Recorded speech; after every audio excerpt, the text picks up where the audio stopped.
Good morning. So this is going to be my final build update for my Armour Breaker Witch Hunter before I move on to try some other things. I have cleared nearly all of the content in the game now. T3 Zesht, T3 Olroth, T3 King of the Mist and T3 Simulacrum. I, however, have not managed to kill Uber Arbiter. First of all, I'll show you a medley of the 4 Pinnacle kills. Then we'll talk about Uber Arbiter, what went wrong, over a medley of my many deaths and my many lost divines trying the fight. Then I'm going to talk about what my plans are with the build. So I'm not abandoning Armour Break. I just want to figure out how I'm going to reconfigure the build to be able to do Uber Arbiter. So as usual, timestamps will be below, and if you want a full build guide for the build that took down the Pinnacles, there'll also be a link below.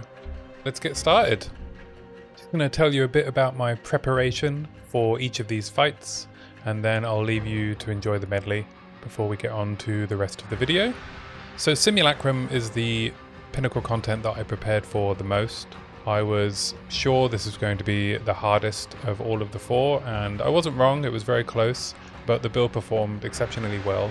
One of the challenges with Simulacrum is that because it is not a single boss fight, the single target aspect of my build is equally important to the clearing aspect, and the enemies do not leave corpses. So Zealous Inquisition doesn't do anything. They do not pop when they die. So I needed to scale Explosive Shot in order to be able to do this. To do that, I borrowed a Rakiata's Flow from the currency exchange, used it for the Simulacrum, and then sold it again when I was done. I think it helped. I didn't get many waves with elemental resistances in the end, but we ended up doing it. For King of the Mists, the only change I made was including a Chaos Charm, just in case I got extra Chaos damage. I'm at 38% Chaos Res, so that would take me to closer to 75. For Olroth, I just took 1 Freeze Charm and 2 Slow Charms, and for Zesht, I took a Freeze Charm and a Slow Charm. Okay, enjoy.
Let's talk about Uber Arbiter.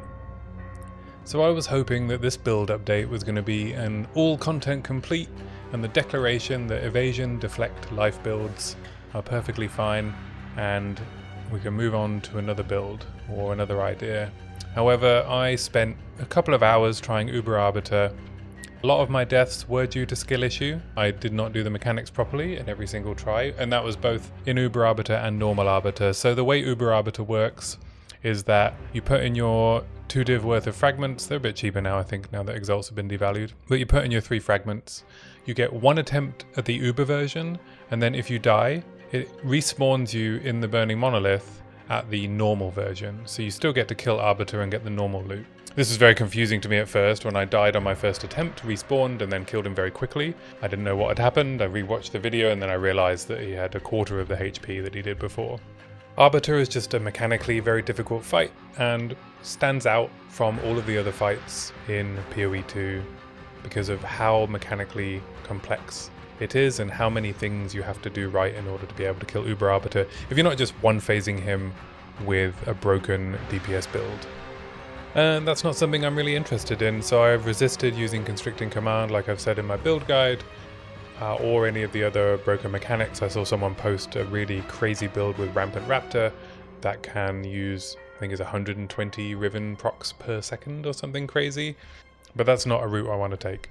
So I came to the conclusion, aside from needing to be better at the fight in general, so it takes me less attempts, I don't think when I go back into this fight with a new build that I'm going to do it first try. I think there's still mechanics that I need to learn. I think the issue is my defensive layers as a Witch Hunter, and with using evasion, deflect, and life as my base. So Arbiter does a lot of damage. Obviously he has his one-shots, the corridors, and the donuts that fall from the sky. Now those are avoidable. But it turns out he also buffs his damage throughout the fight and generally just does a very high amount of damage, and his fire beams also do an enormous amount of damage. So I tried a bunch of different things in terms of improving my defenses for this fight to try different things out. I increased my evasion and deflect by buying a pair of deflect gloves. I bought some jewels which increased my maximum fire res to 79%. I tried sorcery ward, but it turns out that actually a large proportion of the damage that Arbiter deals is fizz. So if you look at his PoE TB page, you'll see that actually his slams and stuff only convert 30% of the damage to fire. So sorcery ward wasn't even getting used up when I was taking the slams and I was still dying. Also, it seems that every now and again, if you don't clear the purple and blue balls that he spawns, which isn't always possible because you're too busy dodging one-shot mechanics, that he'll buff his sword with either chaos or ice damage, and that'll increase its damage as well. So there were the one-shot mechanics that I messed up, and then there were one-shots that I felt like I couldn't avoid. So he has a double slam that he does after he carves the arena in two. Sometimes he does one slam, sometimes he does two. The second one basically always killed me, and I managed to get out of the way of it once, and I'm not sure how I did. I think I managed to sprint away just at the right time, but sometimes they come so quickly that I couldn't avoid them. I died to the fire beam, which isn't a hit, so sorcery ward doesn't do anything, deflect and evasion doesn't do anything, and even with 79 fire res, the beam would kill me very quickly. And I also died at one point just to his sword swings because he was chaos empowered. So I've come to the conclusion, aside from needing to be better at the fight, that I need to rethink how I'm approaching this. I have a number of options and I'm going to go through those after this for what my plans are with this character now. I'm pretty happy still though that I managed to kill all of the other Pinnacle content with a Witch Hunter, and it clears juiced maps very easily. I can handle basically any mod. I don't do chilled ground. So I'd say the fight attempts ended up costing me around 10 divines once I take into account, you know, the divines that I made back from the things that dropped. So he drops corrupted tablets, which are worth quite a lot, can be worth quite a lot. Dropped me a raw divine, dropped me a grand regalia that was worth nearly a divine, and then a few bits and pieces. But it's not cheap to try, and you're unlikely to make your money back on the normal Arbiter fight if you're using Uber fragments. So I hope you enjoyed that little medley of my salty tears. Right, so what are we going to do about Uber Arbiter? I have a number of options that I can take. I can switch from Witch Hunter to Tactician and switch to Armour and Deflect as my main source of defense. I will then also get access to Pin, which is good for controlling fights. I can roll a Titan or a Warbringer. I think Titan has more single target damage if you use Crushing Blows, and the notable that gives you 50% more damage against heavy stun, plus Hulking Form just adds an enormous amount of damage. Also has more armor and HP. Warbringer, on the other hand, will have better clear, I think, due to having access to the Warcry notable that explodes corpses. Also, I free up a couple of support gems by breaking more armor. Also has increased physical damage reduction through the Jade effect. However, it's a bit of a dead ascendancy in the sense of if I don't want to use totems, I can only use realistically 3 of the notables because the breaking armor below 0 doesn't really do anything. The other option is to give up on the Witch Hunter and try something new, or I could also give in and try and fit Constricting Command into the build. I could keep my Witch Hunter for farming and just keep investing in it and see if I can one-phase the bosses, but I'd rather be able to do the fights as they intended them, do the mechanics. Or I could re-roll in Hardcore. I think what I'm going to do is start with the Tactician idea, because even if I rolled a Titan or a Warbringer, I'm going to switch to armor, so I would need new gear anyway. So the cheapest thing for me to do is to change my Witch Hunter over to a Tactician. I'm going to level to 95 first, so I'm going to farm a bunch of maps, get some more currency, fill the rest of the half of my XP bar, hit 95, and then I'll go switch over to Tactician. I've already started collecting the gear that I need to do this. So I got this 2k body armor with 47 applies to Ellie Res. I got these 35% move speed boots with armor applies to Ellie Res. I got this helmet with 1000 armor and applies to elemental damage and a little bit of intelligence. I picked up this neck for 3 div with the increased armor, the +3 proj, the cold res, and 2 dead mods. So the accuracy rating, and I had another dead mod in the prefixes. I took the 2 and 3 that I'd hit one of the dead mods with a essence of perfect enhancement, and I hit, so I have 49% increased armor and 28% increased global defenses, so nearly 80% more armor, and this should impact deflect as well. And then I have one more low tier mod, T4 accuracy, that I'm going to whittle off with a couple of greater chaos orbs, and we'll see if we hit something good.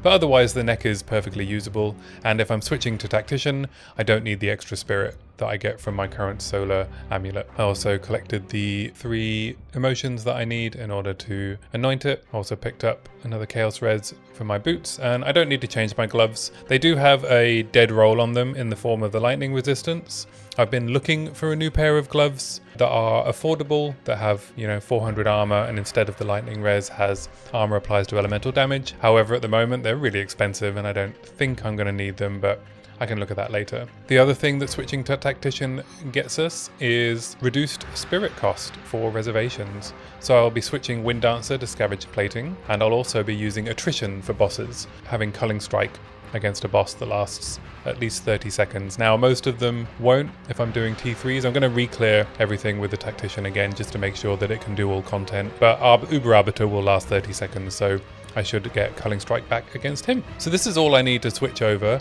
and I'll bring up the POB to show what I'm going to be doing. So I did a little bit of theory crafting with Titan and Tactician, so we'll look at the Tactician first. So the build is very similar. The difference is I am dropping these deflect nodes because I don't think we need them, and instead taking glancing blows because we're no longer trying to evade. I am picking up this hunter wheel because Uber Arbiter is a demon, as are many of the league mechanics, and it's 50% increased damage against demons, and then some bonuses against humanoids constructs. The only thing it doesn't do anything against for us is beasts. Also picking up these nodes. That's really the only change I'm making here, and in terms of the Tactician ascendancy itself, we'll take Suppressing Fire and right where we want them for pinned enemies cannot perform actions, and we get pinned from everything. So this should also make mapping smoother in the sense of everything will stop moving when we hit it with Explosive Shot, I'm assuming. We'll take Polish That Gear to get some deflection rating, and we'll take a solid plan for less reservation and a tiny bit more spirit so that we can fit all of our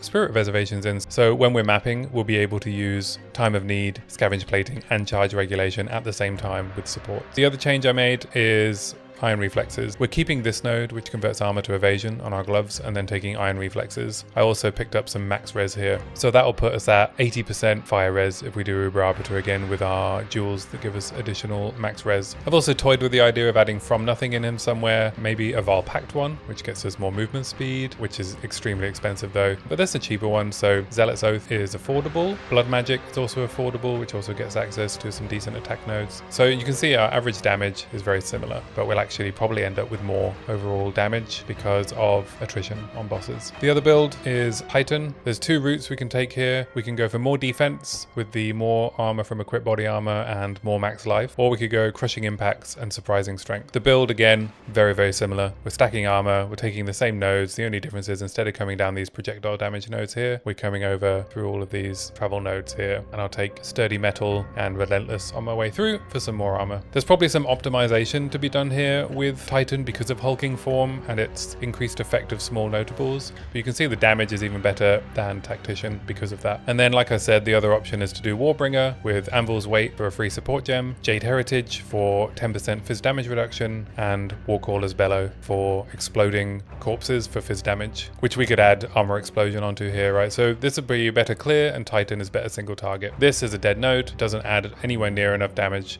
I'll still take it because there's no other option, and we get some break increased armor. The other option would be to do something with totems and ancestral spirits, but that doesn't seem very on theme with our run and gun build. That's the plan. I'm going to finish leveling to 95, and then I'll go and do Trial of Sekimas to switch over to Tactician, and then we'll try out armor stacking. We'll try all the T3 Pinnacle content again, and then we'll try Uber Arbiter again. If I still can't do Uber Arbiter, then maybe it's time to roll Warbringer and Titan and try those out, and then after that I can think about new builds. I still want to kill Uber Arbiter with this build without resorting to any of the mechanics that would bypass all of his mechanics. So that's what I'm going to do. Thanks for watching, and I'll see you at my usual streams Monday to Thursday, 4 to 7 UK time, and all Sunday afternoon and early Sunday evening. Good luck, Exiles!